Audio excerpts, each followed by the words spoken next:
ينضم إلينا المحامي ستيفن لاغانا من المحامين المشهود لهم بالكفاءة في مجال الهجرة والتجنس وقضايا الترحيل، أيضا التعامل مع القضايا الصعبة مثل السجن ومن لديه سوابق من الممكن أن تكون عائقا لحصول الشخص على الجرين كارد الجنسية، وأيضا له باع طويل في قضايا الاستثمار والعمل وفيز العمل. Good morning, Stephen. I want to welcome you again on my show and wish you very happy holidays and Merry Christmas. Thank you very much, Leila. It's nice to hear you on the radio again. Thank you for joining us. I know you have a very busy day and you wanted to give our listeners some tips for today's immigration. I mean, any New Year resolution or hopes before we're going to start our discussion today for the New Year personally, Stephen? Well, you know, what I hear a lot from people, from a lot of companies, that they need workers. So I think I want to talk about ways that companies can bring workers in. Definitely, we're going to speak about this in a minute. But what I did ask you if you have any wishes for the new year personally. Well, you know, I have offices in Detroit. I go to New York and I go to Boston, and I'm trying to consolidate a lot of my traveling. You know, so for my new year, I want to try to do less traveling. Less traveling. You're tired, huh? So you want to stay more in United States. Stephen, I would like to give our listener some tips on visiting or work visas in United States. So let us start to review the most important new immigration laws over the past year of 2018. If we would like to summarize the most important laws, what you can tell us just in a brief. Well, honestly, the laws that are in place really haven't changed, okay, over the past year. You know, there are labor certifications, which are green cards, where if a company cannot get an American worker, okay, they can petition the Department of Labor to do what they call to certify to immigration that they cannot get a U.S. worker, and those people are able to get green cards for skilled workers, okay? And there are there's ways for people to get green cards, and there's ways for people to get work visas. So pretty much is no changes for the work visa for people, for companies wants to bring also people from overseas possibly or from different countries to come to United States and work and gain a green card for these purposes. Am I correct? Right. Okay. Right. Okay. Just maybe there is a changes for the asylum, and if you can tell us a little bit about, is it the best way to stay in the United States these days for people seeking asylum? I mean, what are the alternatives, Stephen? Just give people who's really thinking asylum is the best way to stay in the United States. Well, asylum isn't the best way to stay in the United States because a lot of people who come to the United States come here illegally, okay? So that's the only thing that they can do if they qualify. A lot of people, when they come to the border, they're detained by immigration, and then they tell immigration that if they're caught, that they won't apply for asylum. That's what's happening at the southern border right now, you know, and actually what's happening in the southern border right now is even when people say I want to apply for asylum, there's a lot being said where they're not accepting the people, they're telling the people to go to a different port of entry. But the problem is that when people come illegally, then they can't do other things. So if someone came illegally, then they would end up having unlawful presence, and then they couldn't do an H-1B or an H-2B or a labor cert or an E-2 visa or any other business type of visa. let me stop you here, Stephen, and try to summarize in Arabic what you just said for our listeners. القانون لم يتغير خلال السنة الماضية.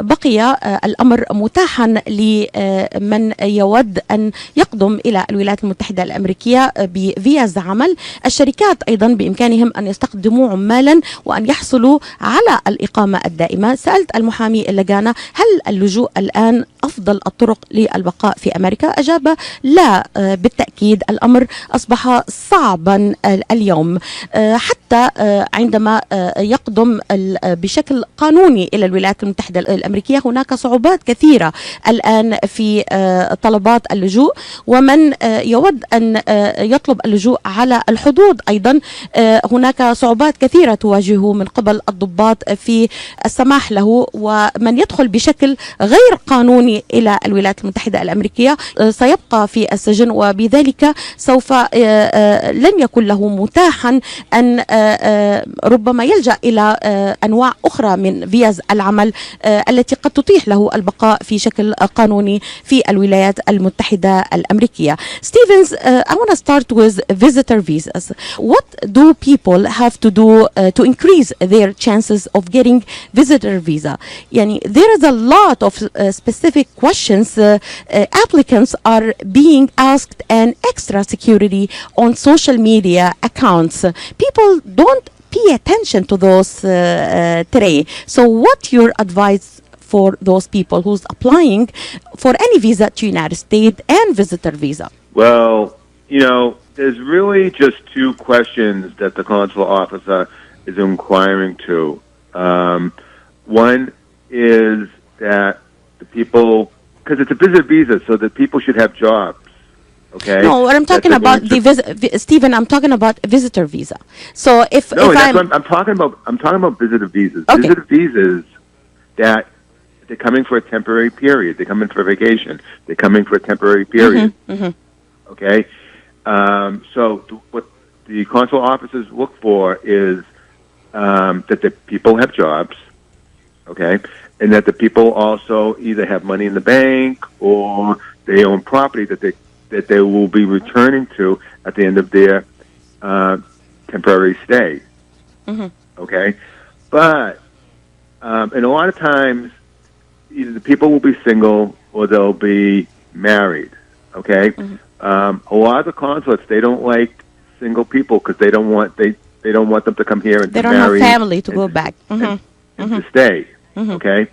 So then they'll go on social media to see if the relationship is true, okay, that they are married, you know, if they're married and then this happens a lot. Yeah. Know? If they're married to Judy and then to go on social media and then they see they're actually hanging out with Jane, you know, then they obviously won't believe the story, okay, then definitely, if I may say that, watch what you say. Watch, don't lie to the officers, because it's required nowadays to give them all your accounts on social media. Am I correct? And actually, I think the better advice is not to post on social media. Not to have a social media account to start with. No, but I'm like, if someone's going through immigration proceedings, and especially if they're in the United States, if they're in the United States and they're doing an adjustment of status for a green card, and you know you're going to do that, probably a year before you should start posting on Facebook, you know? I got you. Okay. So بسؤال المحامي الأستاذ ستيفن لاغانا عند تعبئة أي طلب للقدوم إلى الولايات المتحدة الأمريكية، سواء لفيزا زيارة أو فيزا عمل، هناك أسئلة بديهية عن الشخص عنده عمل في بلده، عنده حساب في البنك، عنده ممتلكات إذا كان متزوجا أو إذا كان غير متزوج. عادة الأوفيسر أو الضابط المثبت لا يحب كثيرا موضوع أن الشخص غير متزوج، لأنه من الممكن أن يتزوج في أمريكا وأن يحصل على إقامة. لذلك هناك تردد في إعطاء العازبين يعني فيزا عمل أكثر من غيرهم. وأيضا من يقول أنه متزوج، الأوفيسر الضباط الآن يعني يطلبون حساباتهم على السوشيال ميديا، على التواصل الاجتماعي، ويقومون بالتأكد والتحقيق من كل المعلومات التي قالها الشخص. لذلك نصيحة الأستاذ ستيفن لاغانا: إذا كنتم ترغبون بالقدوم إلى الولايات المتحدة الأمريكية، راقبوا ما تكتبونه على حساباتكم. لا تكتبوا أي شيء قبل على الأقل سنة من الفيز التي يعني تقديمكم إلى أي فيزا في الحصول، لأن يعني هذا الأمر الآن حساباتنا في التواصل الاجتماعي يعني هي محط أنظار للكثير من أوضاعنا الحياتية، محط أنظار للكثير من الجهات التي تود أن تتحقق من مصداقيتنا، سواء في موضوع الهجرة أو في غيره. Stephen, let us start today speaking about work visa. Can you give us information about special skills, degree visas first? What are the conditions for applicants? Well, I think they're employment visas and employment green cards. Mm-hmm. Okay. On the green cards that require 2 years of experience, those are called labor certification. Mm-hmm. And that goes through what's known as PERM. Okay. And PERM is immigration's electronic processing. Now, the minimum for the PERM is 2 years worth of experience. Okay? So any job that requires 2 years worth of experience, if there's no American workers to do the job, okay, then immigration can give a green card for that position. Let me understand this so I can explain it to our listeners, Stephen. So it's the degree here, or having a degree is not necessary, maybe needed. If I do have 2 years of experience, is it enough? That's true. Okay. Okay. So those kind of jobs, I mean, who's the right applicant for? Well, the thing is, it depends on the job. Mm-hmm.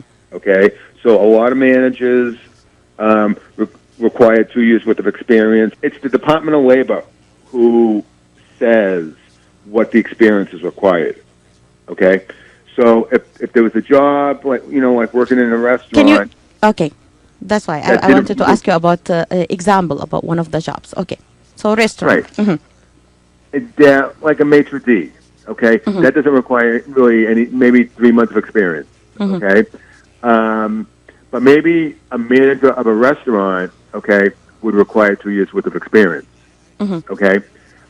And in a supervisory role of employees, okay, that would require 2 years of experience. So if the Department of Labor says, okay, 2 years worth of experience, then that would qualify under the labor certification as a job that would qualify. And then if there are no American workers, then they would be able to get a green card. Okay, so these kind of jobs needs 2 years of experience to apply, and also they can gain through this job a green card later on. Am I correct? That's correct. Okay. النوع الأول من الفيز المتاحة لمن يود أن يقدم إلى الولايات المتحدة الأمريكية في بعض الأعمال التي تتطلب ربما خبرة لمدة 2 عام فقط، وهذه الأعمال منها العمل في المطاعم. ربما هذه الخبرة لا تحتاج إلى يعني درجة علمية، ولكن تحتاج إلى خبرة لمدة 2 وأيضا هذا الموضوع يتقرر من قبل دائرة العمل. هذا النوع من الفيز متاح وممكن أن يقود الشخص إلى الحصول على الإقامة الدائمة أو الجرين كارد. Stephen, if we want to get higher a little bit, people, they do have skills, PhD, master degree. What their chances to come to United States? Well, they need the employer, okay, who is looking to hire them. Okay, and then they can do a couple of things. They can do an H-1B, okay, which is a 3-year work visa. They can do, if it's a temporary job, they can do an H-2B as a temporary job, and then they can do the labor certification, okay, which is a green card. Okay. So they really, if anyone wants to come, and let me just say this, like we are seeing so many companies that need workers, okay? Like I've been hired by cement companies that need laborers, auto companies that need mechanics, and other companies that need just laborers, okay? And so like there's a mechanism in order to bring people in. Okay, you as an attorney can help those to find those company, or they do have to find it and hire the attorney to do the visa for them. How would that work, Stephen? No, the company hires us, or the people hire us. Like we don't find them jobs and we don't find them companies. Okay.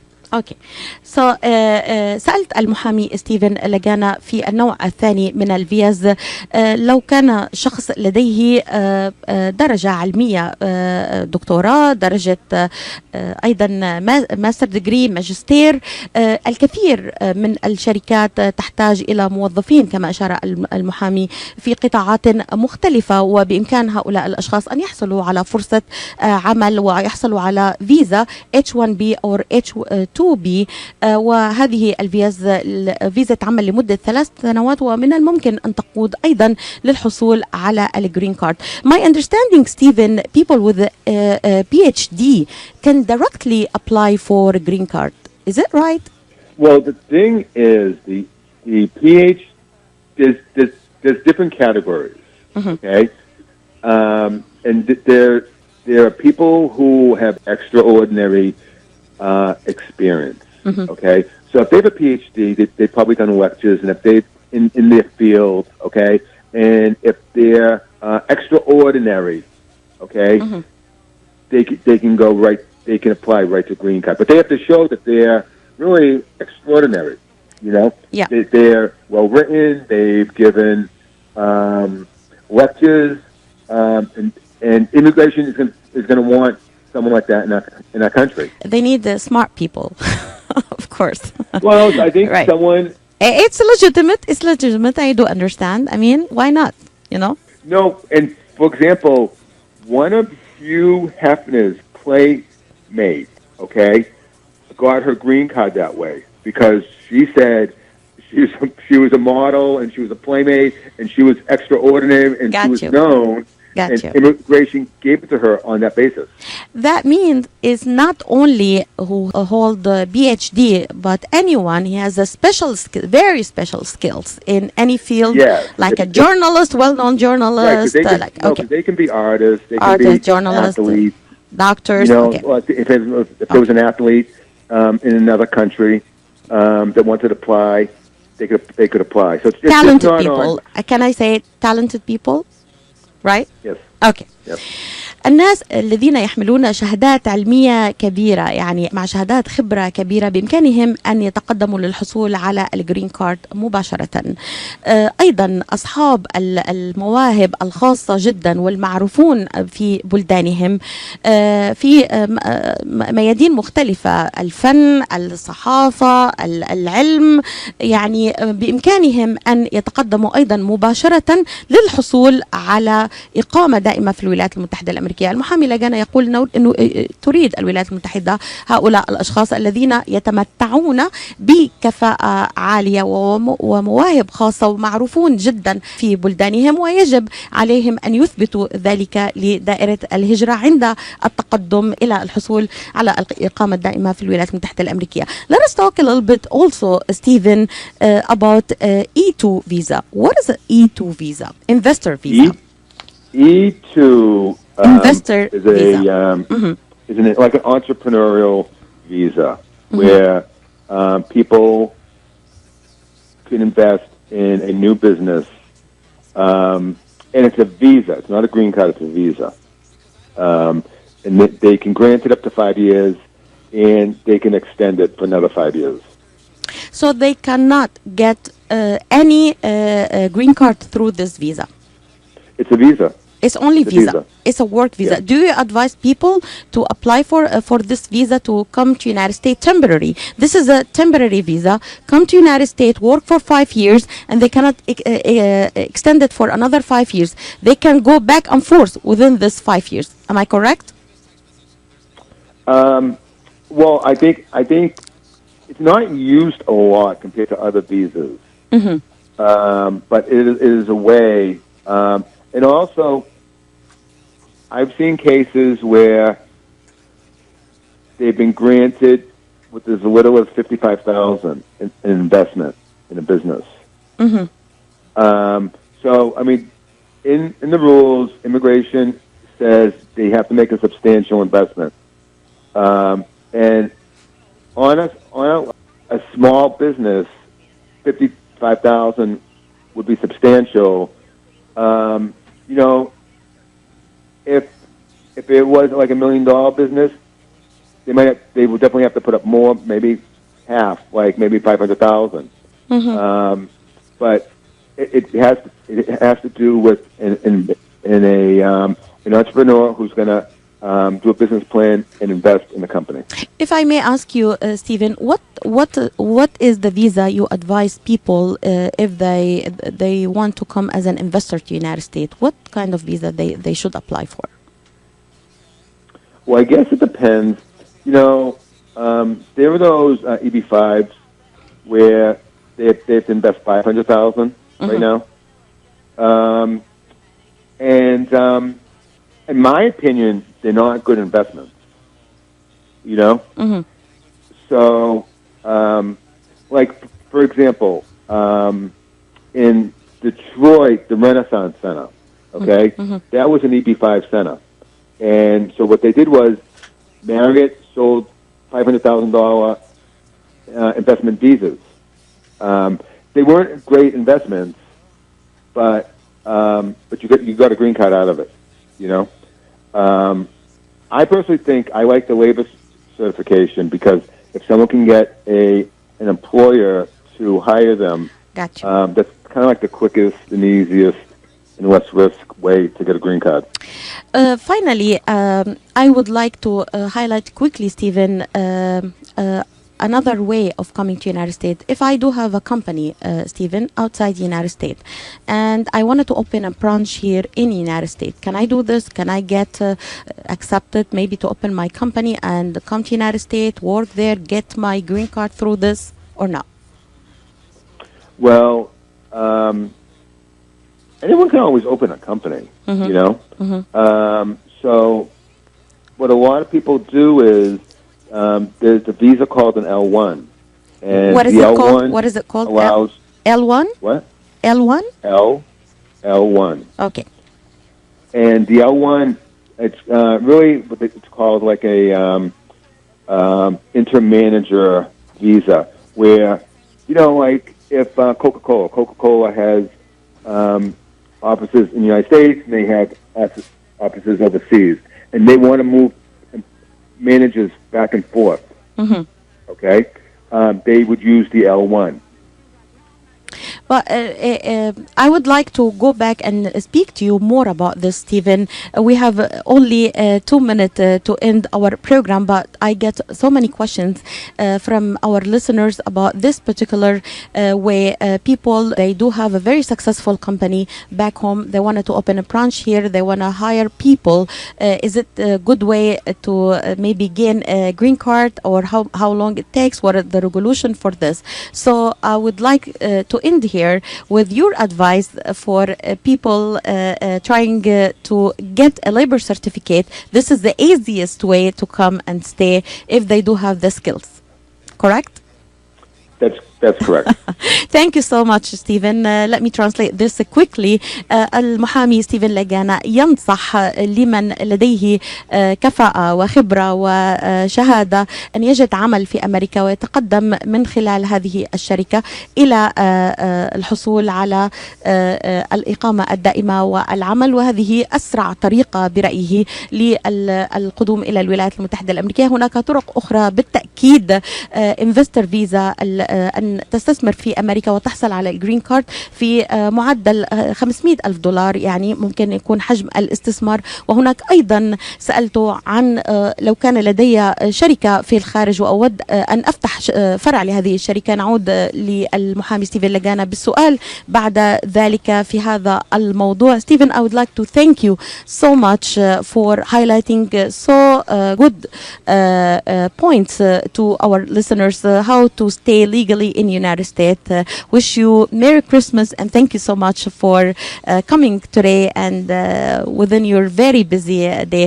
I just want to mention that you have so many offices in Boston, New York, Detroit, and mention the number here in Detroit for our listeners, 313-945-0022. 313-945-0022. Any final words quickly, Stephen? Just enjoy the holiday, Layla. You deserve it. And you are so dear friend to me years ago, and I trust you that you're going to do the best job for our listeners who's going to call you and hire you. Thank you so much, Stephen. Happy holidays. Merry Christmas. Until the next program, I will say bye-bye. شكرا لكل من تابعنا هذا الصباح من مستمعي راديو صوت العرب من أمريكا. هذه ليلى الحسيني تحييكم. إلى اللقاء.